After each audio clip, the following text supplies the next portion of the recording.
गर्न जाँदैको छौँ हामी चाहिँ एकदमै हिउँ परेको अवस्था छ देख्न सक्नुहुन्छ एकदमै चिसो छ।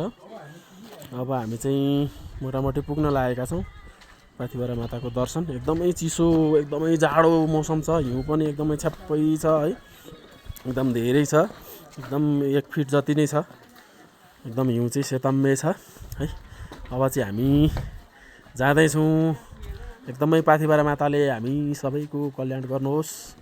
हाम्रो परिवार घटकोला परिवार त्यसै गरी माउली परिवार खतिवडा परिवार त्यसै गरी लम्साल परिवार त्यसै गरी चुडाल परिवार हाम्रो डबिन भाइ सुवेदी भाइ सापकोटा परिवार सबजनाको हाम्रो आफन्त छर छिमेक बन्धु बान्धव नाता गोता दिदी बहिनी दिदी बिनाजु सबैजनाको जय जय होस्। पाथिभरा माताले सदैव कल्याण गर्नुहोस् है। एकदमै आज चाहिँ भक्तजन पनि एकदमै धेरै जानु भएको छ अरे भन्ने सुन्नमा आएको छ।